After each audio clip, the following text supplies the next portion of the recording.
recording.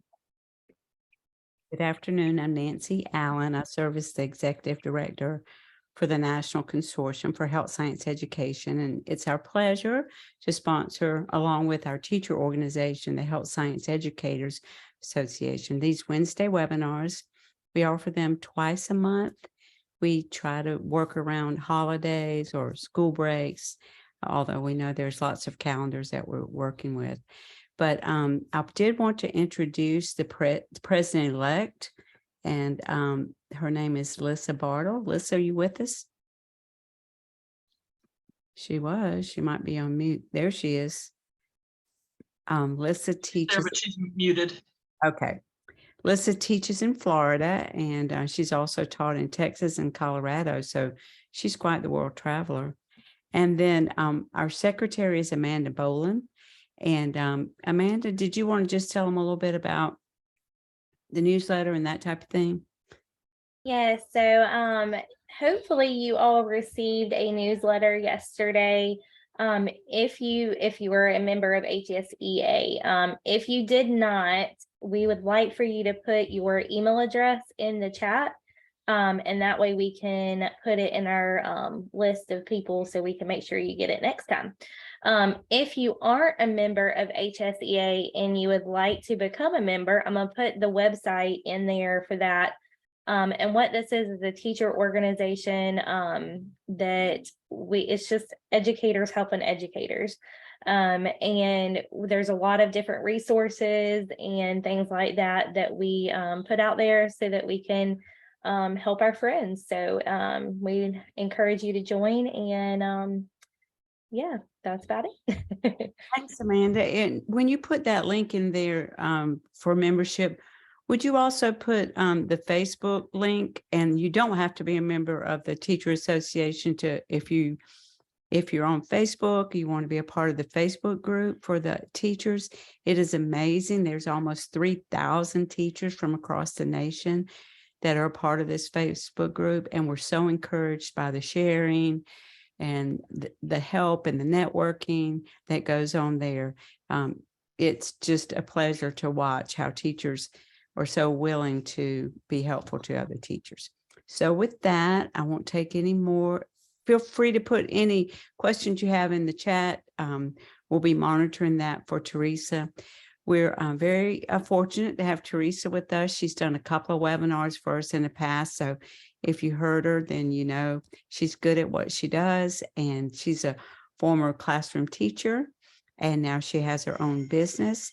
But she thinks she has kind of a unique way of introducing or sustaining fundraising for your programs. So with that, Theresa, I'll let you tell them whatever else you want them to know about yourself, and take it over. And I'll wait for you to prompt me when to advance the slides. When to hit the slides.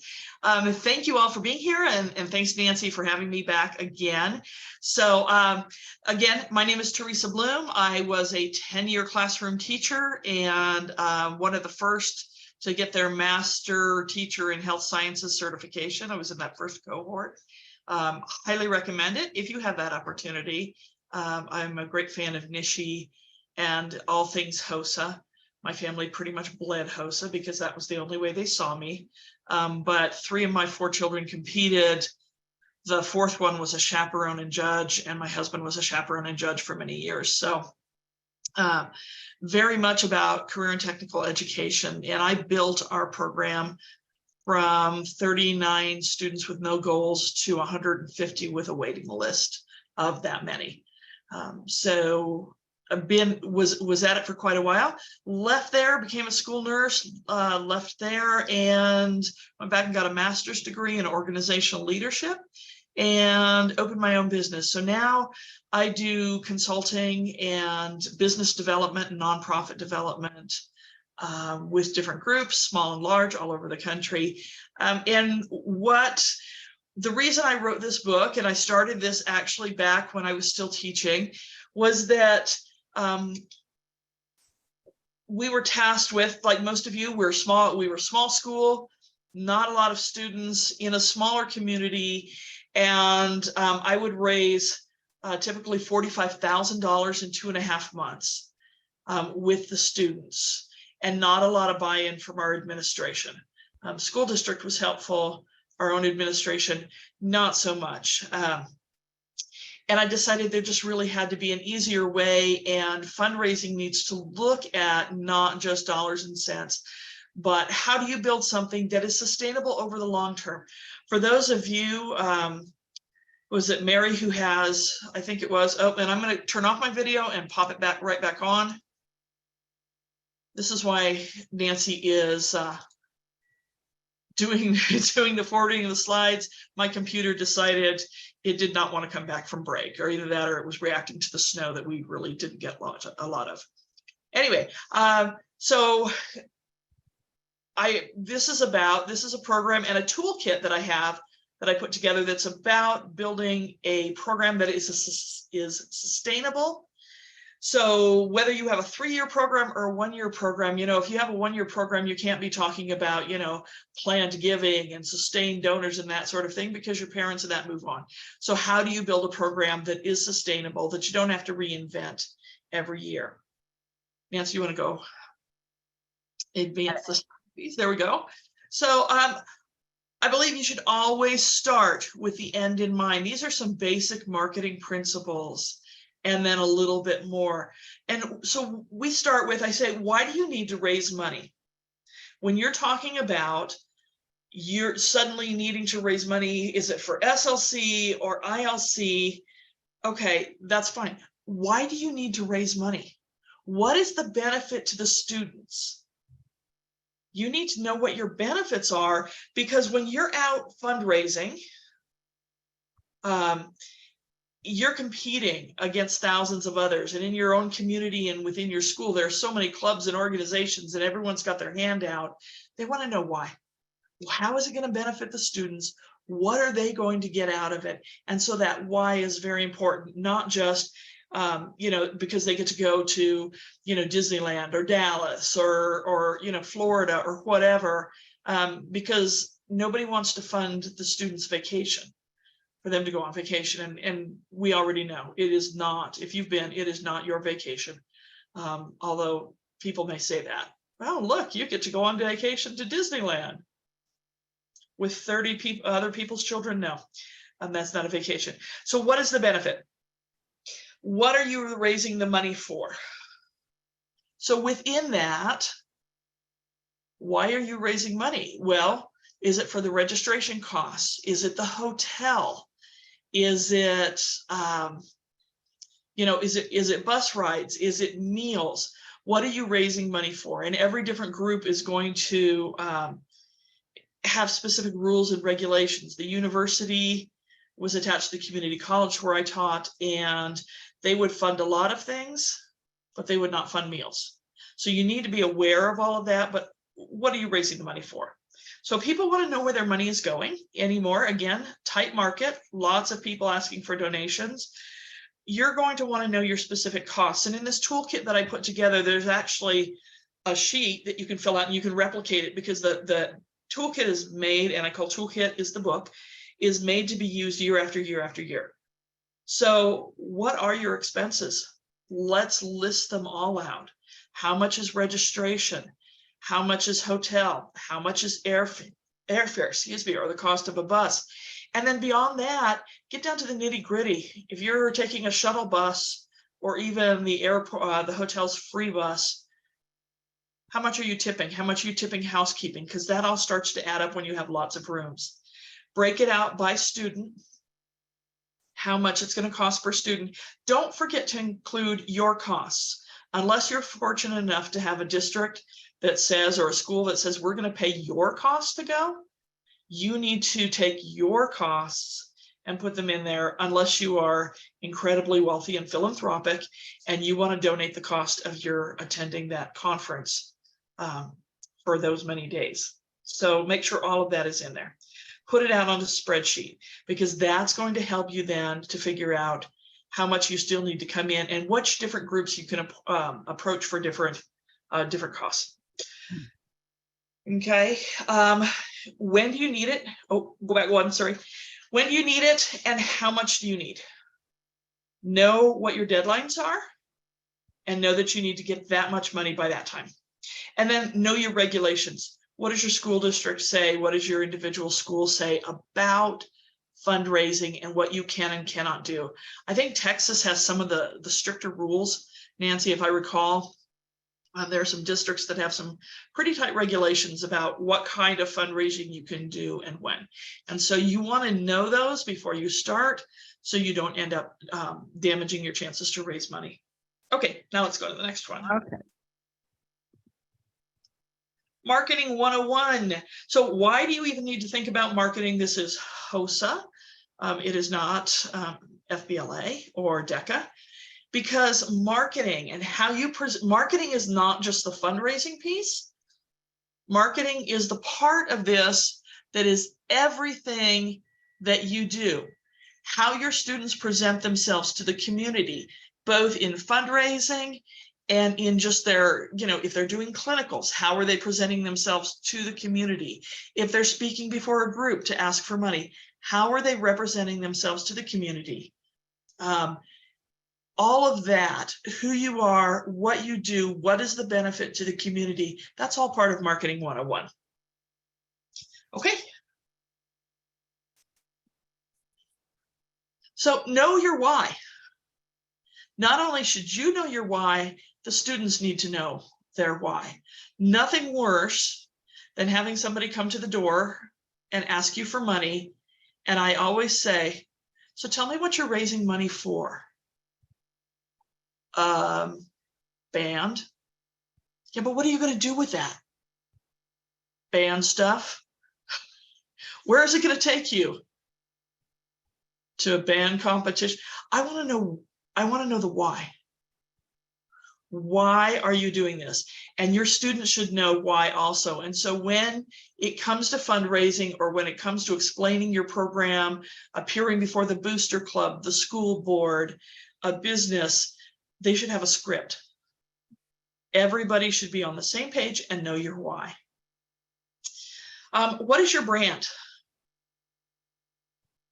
What makes your students stand out in a crowd? This is so important, because otherwise they are just another group of students coming to your front door, coming to the booster club. You want to create a brand, and that takes time. If somebody says, and what we did is not what everybody can do, but what we did is when we had guest speakers or our students went out and presented, because we didn't have school uniforms, they wore blue polo shirts, royal blue polo shirts, and black or khaki slacks. That was just a rule that we instituted because it looked professional. It wasn't fancy, but it looked professional. And you know what? Over time, people started associating that with those HOSA kids. They looked professional. They had a script. They knew what they were about. And so when they did their asks, it was a lot easier.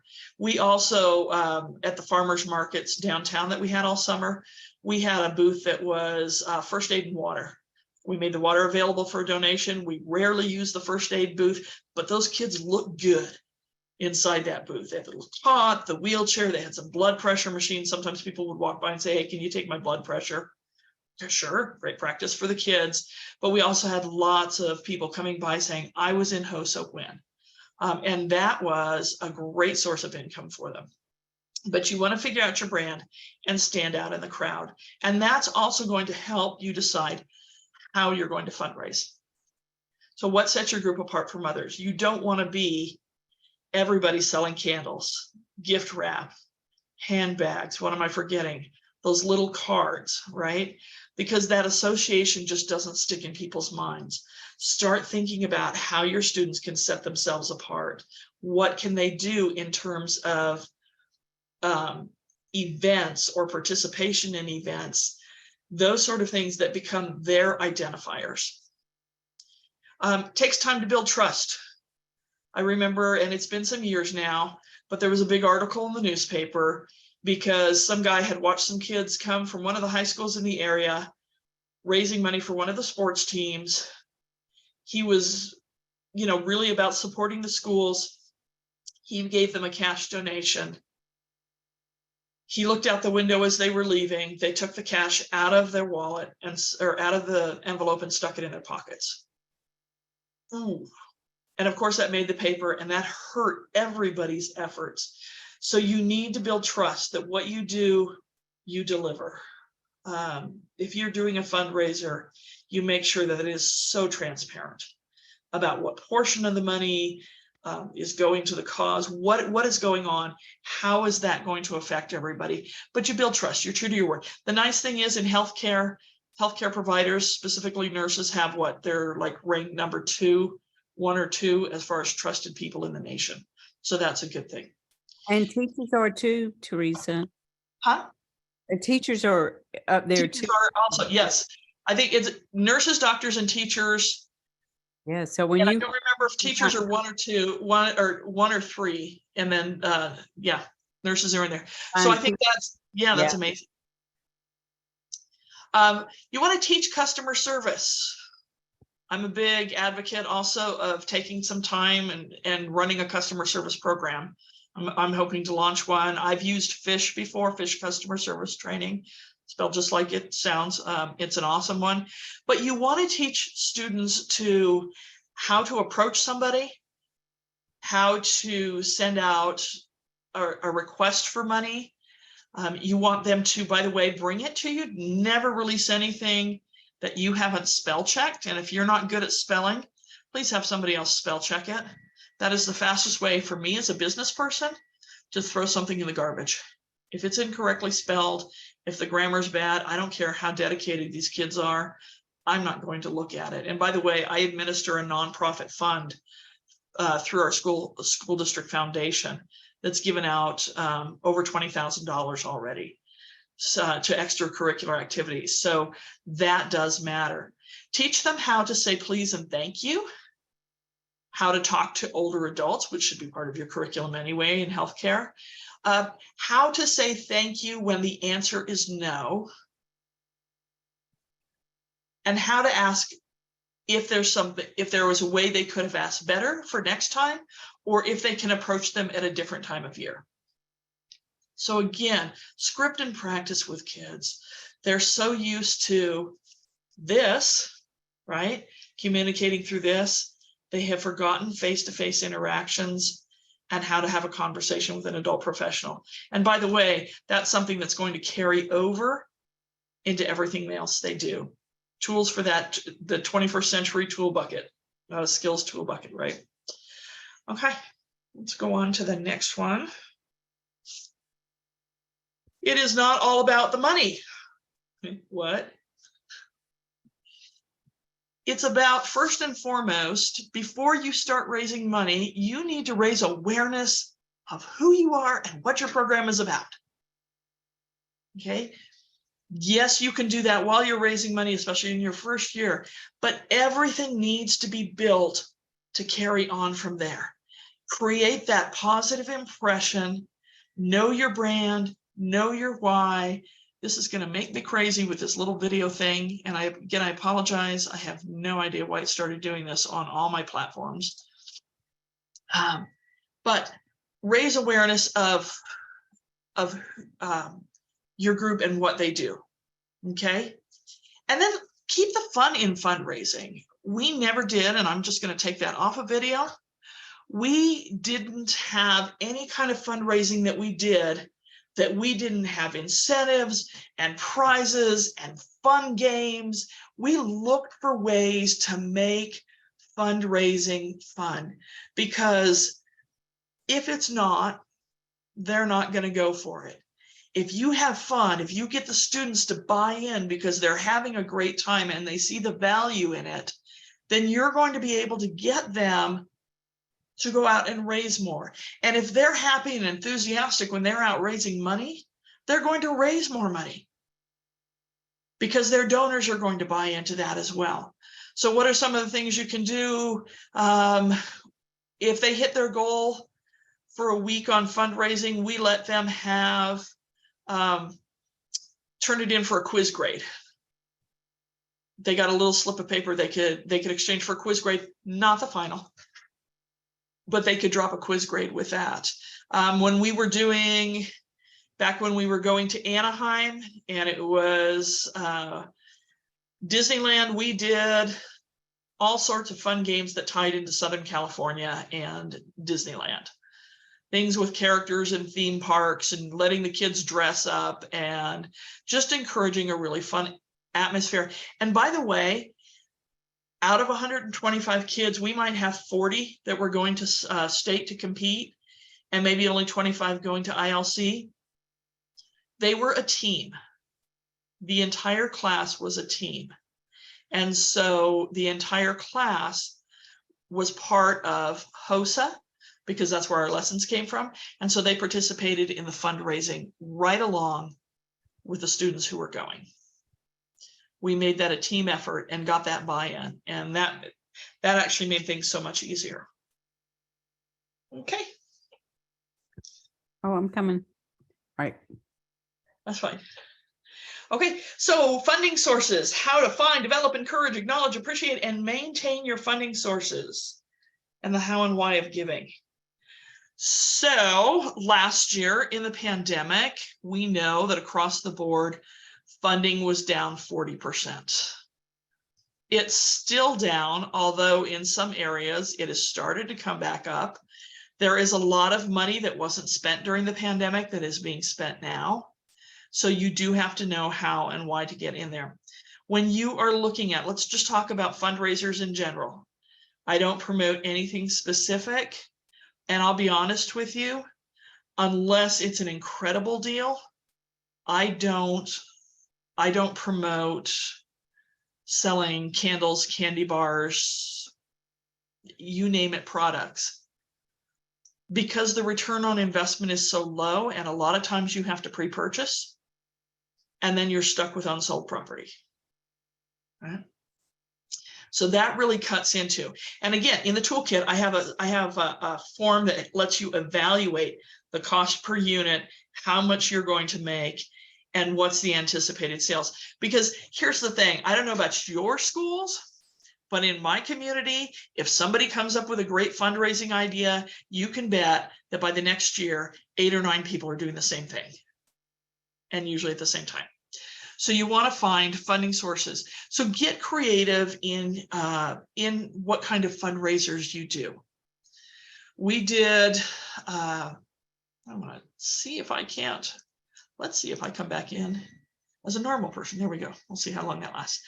So we did a bunch of different fundraisers. I have some of those in the toolkit. We did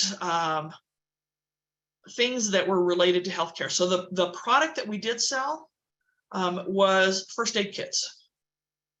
I'm a huge fan of those. Those go over really well. Everybody needs a first aid kit in their home. And if you can find a manufacturer that gives you a great deal on those are a great way to do. And it used to be, I'm not sure anymore, that you did not need to pre-order. You ordered only what you sold. Always a great benefit. We did a virtual 5K. And who knew that those are actually becoming a thing online now. But we did a virtual, we called it the Couch Potato 5K. And we sent out letters. We got people to sign up for this virtual 5K that was held like usually on a Thursday morning at like 9 a.m. when people were going to be at work. Once people registered, we sent them a race number with some pins and encouraged them to wear that at work so that people would ask them, why were they wearing a race number to work? Right? And that was an opportunity to spread that word further. We had fun prizes. Who ran the furthest, who didn't, who ran the fastest time. That was usually a drawing. And it was a drawing. And I think one time it was a little, an 80-some-year-old woman with an arthritic hip. She won that. So we made it fun. Finding those things that tie into what you do, but then also have some meaning behind them. You just want to get that buy-in and make it fun. I just learned about a new one, and I'm going to share it with you. It's not in my toolkit because I just learned about it a couple weeks ago, visiting my daughter down in Georgetown, Texas. And I was talking to a friend who came over from Austin for lunch, and it's called the Red Envelope Challenge. And you would have to be creative in how you do this. But he ordered those little red envelopes, the little Chinese paper money envelopes for Chinese New Year. And they put dollar amounts from $1 up to $100 and put them on a board. And they invited people at an event to choose the envelope that they wanted to fill, to immediately fill it with that much money, a check for, could be, if they were pulled the 97, it was $97. If they had $1 in their pocket, maybe they put the dollar in and put it back up there. That's $5,050 if you have 1 through 100 filled right there. That's not bad. That's a nice little fundraiser for an event. So find those things that work. When you are approaching your donors, again, you want to have a script. You want to say please and thank you. You need to understand that most businesses, especially in a smaller community, have already been hit 20, 30, 40 times. So think of those that maybe don't get asked, maybe physicians' offices, maybe chiropractors, maybe auto dealerships. Come up with something, try to find those ones that haven't, and still understand small businesses get hit a lot. So please and thank you, whether it's a yes or a no. Always, always thank you for your request. A couple of things that we did, we never asked that person more than once, and we made sure that they would know that. If students were going to go out to a particular office, like an orthodontist office, they would say, we just want to let you know, thank you for your donation. We are not going to ask you more than once this year, unless you want us to. Most of them said, thank you. No, just, just once is enough. But tell them that you're not going to be hit. Your group won't be hitting them over and over and over again. The other thing that you need to do is make sure that you say thank you. And thank you in a very tangible way. So what we did with ILC and with state, we took a picture of the whole group while we were there at competition. And then we wrote a thank you note, put copies of that picture on top of the thank you note. And then included in there a page with a recap of how the students had done. And if that money had been given for a particular student to help them out, then we made sure that they signed it, that they actually wrote the note and signed it. And we had a template that they could use, so they didn't have to think on their feet or come up with different things to write, excuse me. So, but again, that thank you note, that acknowledgement, and then if you send out press releases, make sure you thank your donors in the press releases because it's good for their business. If you do that, if you encourage, acknowledge, appreciate, maintain your funding sources, you should do really well. And with that, again, thinking outside the box, if you have kids competing in like job interviewing skills, human resources, then you should be asking human resources offices and business offices.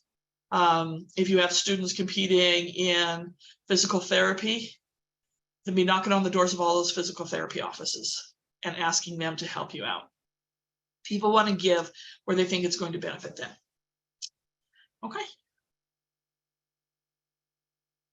All right, teamwork and planning equals success. You need to have that goal. Again, all of this compared, and yes, I am promoting my toolkit, but I'm equally as passionate about people reaching out if they have questions so that they can achieve those goals. And let's see. Funding across the board down 40% during the first aid kits. Oh, okay, just notes there. Okay. Does anyone have any questions? I was going to add a couple of things just because that's what I do. And when you talked about customer service and teaching that for students, my daughter's been a pharmacist at CVS in her professional life. And she said that was the skill that was lacking most with the pharmacy technicians, just greeting people and not being patient or not being able to act like everything was okay when it really wasn't. So customer service, even if you're not talking about fundraising, but you're talking about fundraising, but some of the skills that you're teaching them, like writing thank you notes, saying please and thank you, those are just things that can't be reinforced enough. So I love the fact that you were talking about that as well. And I also put in the chat too that not everybody may have a HOSA chapter, but there may be other things that they're fundraising for, or there may be other ways that they're promoting their program to get work-based learning opportunities. So some of these same strategies that you were mentioning for fundraising could be kind of folded over into partnerships. Absolutely. I use this toolkit with different nonprofits in the community that I work for. I do consulting for them, and we use that to help do nonprofit development. So how to develop their nonprofit and build it into something much bigger, and it's that same thing. It's the customer service. When we did the booths downtown and wherever, and we also did all the high school graduations. We were allowed to have a first aid water station at the high school graduations, which was really helpful. And then the kids got to see the other students in the class who were graduating, which was really nice, because we were a community college with feeders, but the students were not allowed to sit down. And this actually was driven by one of the students. He said, take away the chairs. No one gets to sit down when there are people out and about. Every time somebody walks by, you catch their eye and you say hello. Not hello, get over here, but just hi, have a nice evening. And that increased the traffic probably 5-fold of people coming over. And it's just that little bit of impetus to get people to come talk to you. But when they go into a nursing home, I agree with you, customer service skills, right? People go, it's a nursing home. What do you need customer service for? For everything you do. How you speak to an older generation that has been taught customer service skills. And we can all think of those businesses that we know that are really good at that, at customer service. I always think Chick-fil-A. My pleasure. My pleasure. It's been my pleasure. Right. And, there are times I'm sure that they're not feeling it, but it comes out of their mouth and they're saying it. And it's so appreciated. And it does make a difference to people when the kids come in with a positive attitude and thank yous and pleases. I thought I'd mention that because I like to talk like you, Theresa. And think about when you go to a conference, or I'm thinking about conferences that we have the honor to sponsor. When you go through the exhibits area, when someone is at their exhibit space and they're just sitting there like playing on their phone or, not really engaging, you don't want to stop at their space, right? If you're standing up and you're smiling and people are saying hello to people like your student has suggested there for your graduations, it just makes a difference. Even you need to teach customer service to some adults that are at our conferences that we go to. That'll be the next toolkit that comes out. So, Nancy, if you want to just advance it one more. Okay. This is my older logo. I have a new website that is coming out hopefully this week. It's supposed to be coming up, but the information is still the same. You can order the toolkits, and those toolkits are only $22.50, and that includes taxes and shipping. And if you wanted to do a bulk order for, say, a bunch of CTE programs at your school or a bunch of clubs or organizations, reach out to me by email, and we can work out a special deal, because I can cut the shipping costs a little bit, and we can do that. But $22.50 is not per year. These toolkits are meant to be used year after year. Okay, I put your website there again, Little Blossom. I hope I spelled it right. Yep, littleblossom.com. So I've been so chatty. Anybody else have anything to add? You're welcome to unmute yourself and I was gonna ask. say, if you've got ideas, I would love to hear if you wanted to share. I don't think anybody's in the same state, so you don't have to worry about people stealing your ideas. Yeah. Well, there are a couple of people from South Carolina. Did I go back? I didn't mean to. Teresa, one of the things that I remember about your fundraising and how successful you guys were, is your spaghetti dinners. So didn't you used to have like a school-wide spaghetti or community spaghetti dinner or something like that? Oh, we did a themed dinner. Okay. A themed dinner with silent auction. And I did actually steal that idea from one of the private schools here, but we would come up with a theme every year and we would get sponsors to decorate the tables. And then the ticket sales would go to the program, and we got the food donated usually or at low cost from, you know, like Olive Garden or whatever. We would get some parent who was a chef to manage the kitchen. So we were staying within food service regulations. And then we would have a silent auction with it. But we had so much fun. We might do books, or we might do movies, or we might do countries one year. So every table was like a different country, and it could be anything from paper plates to fine china. People love showing their creative streak, but we would pull in between $8,000 and $10,000 in an evening by getting people involved.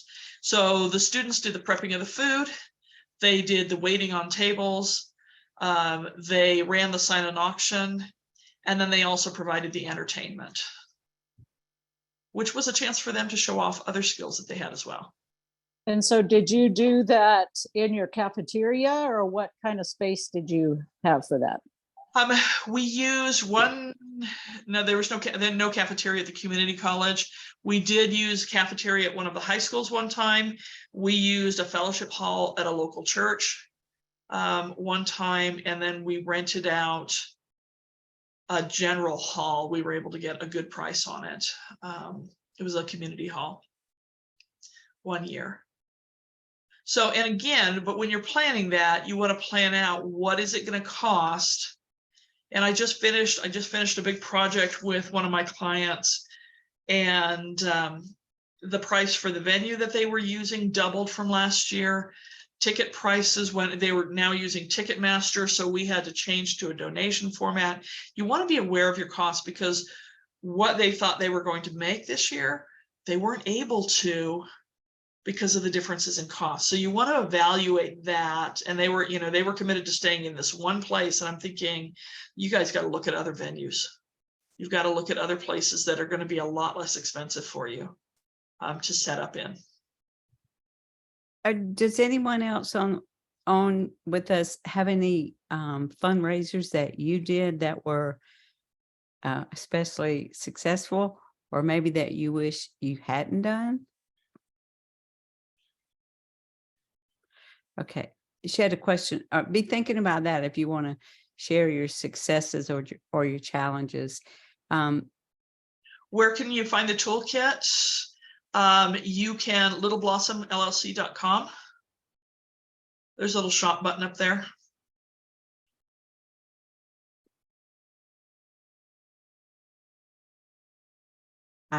Anybody, y'all too shy to share about? Hi, Teresa. My name is Melissa. I'm from North Carolina. So with your silent auction, I'm moving to a school that's in a really small county. It's the only high school in the county, and it's kind of a smaller community. Who would you reach out to for donation of those silent auction? Where would you seek that stuff from? Oh my goodness. And I am from a smaller community. I mean, Grand Junction, it's the biggest thing between Salt Lake and Denver, but it's a small community. I just finished actually for another client doing a silent auction this past spring, and we put the word out. We went to everything from, traditional businesses that might be able to give us something, but we also asked the students and their families, does anybody have a business that they would be willing to donate a gift certificate to? Does somebody make jewelry at home on the side?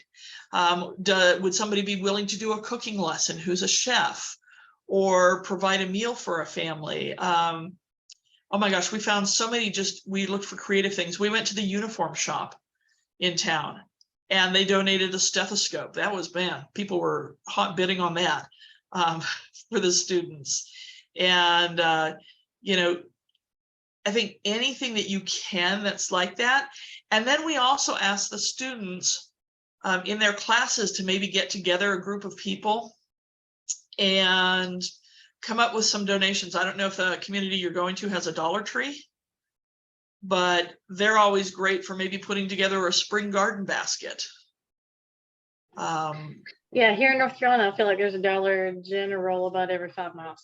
Yeah, absolutely. There Every you go. So every zip code. there you go. A bucket with, seeds and maybe some gardening tools and some gloves. And when we did our spring silent auction thing, that sort of thing did really well. Sporting equipment that's in really good shape. A lot of times people have things, sporting goods equipment, like skiing is big here. So we got some skis and snowboards donated. They weren't brand new, but they were in really good condition. And they went for like $100 a pair. And those are things that otherwise would have just been donated to the thrift store. So you have to get a little bit creative, but I think there are lots of opportunities out there. Look at Andrea. She was willing to share a challenge. You see that, Theresa? I'll never do the dollar chocolate bar again. Too many students, damaged, ruined. Yep. Absolutely. And I tell you, I think when my kids did the candy bar challenge, it was like, okay, well, I'm going to buy $20 worth. But then I really bought $40 worth because, we ate the $20 worth and then we stuck some of the, you end up doing more and it ends up going back on the families. And what you want to go, and I talk about in my toolkit, is for OPM. And that's not the drug. We're not selling drugs to make money. OPM, other people's money. In as much as possible, you want to spread your fundraising out into the community wherever you can find it so that you're not always hitting the parents and grandparents. So donor fatigue is real, and parents, it is hard sometimes. Melissa, you want to tell us about the chicken pot pie? Yeah. There's a store in Winston-Salem. It's called Mrs. Pumpkins, and they sell chicken pot pies. So we've done that fundraiser for the last 3 years at the school I'm at, and they pre-order. So the students go out with it's food, but they pre-order, they go out with the order form and they get orders ahead of time. And normally we run this fundraiser for about 2 weeks. And then I think it's about 2 weeks later that Mrs. Pumpkins brings all the chicken pot pies and delivers them.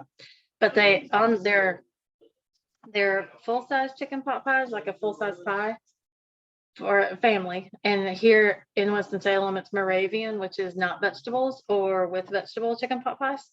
So they have each kind of full-size chicken pot pie, and then baked spaghetti, vegetarian baked spaghetti, little 4-packs of single serving chicken pot pies, which can be Moravian or with the vegetables, and then a brownie is a dessert. And so we've made at least $3,000 to $4,000 every time we've done that fundraiser. That is awesome. Yeah, we have it delivered right before Thanksgiving, so everybody gets excited about getting their pot pies for Thanksgiving. Do they come frozen or? Yeah, I think they call it flash frozen. So they're Oh. hard frozen, and they deliver them in the cooler still frozen. So it's just out of the freezer long enough to get it from school home. Yeah, I was going to say, and that's an awesome one. And it's not one that you hear about all the time, because you hear about, frozen, you hear about bread dough, right? Or cookie dough.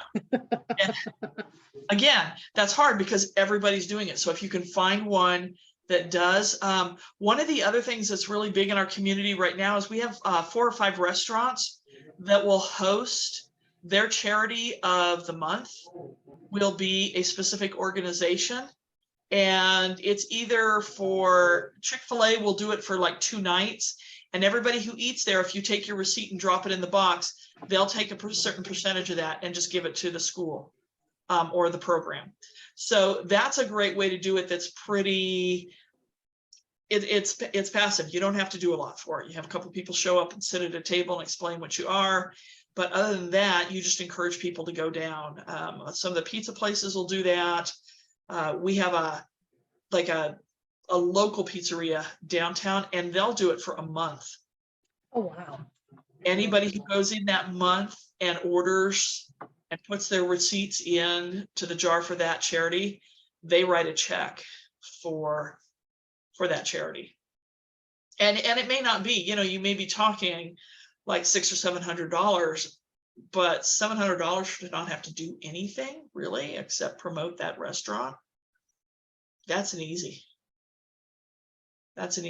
Normally, I would raise about 45,000 in 2.5 months when we were getting ready for ILC. Yeah. Right. And then Did you say 4,000 or 5,000? 45. Okay. That's more than you made as a teacher, right? Yep. And there were a lot of years, definitely. I paid for myself. That's why I say when you're figuring out your costs, make sure you put your costs in. It took me a while to get smart enough to figure that out. Yes. Well, Theresa, you are quite the expert on this, and I know you did. I believe you did this particular one at our conference in Charleston this year, right? I did both that one and moving into the classroom from industry. Well, we really appreciate your willingness to share your expertise and the fact that you keep your toolkit so affordable. We know you're a teacher, right? And you're a nurse too, right? I am. My bachelor's is in nursing and my master's is organizational leadership. Okay, well, I'm going to use the few little family members we have here with us.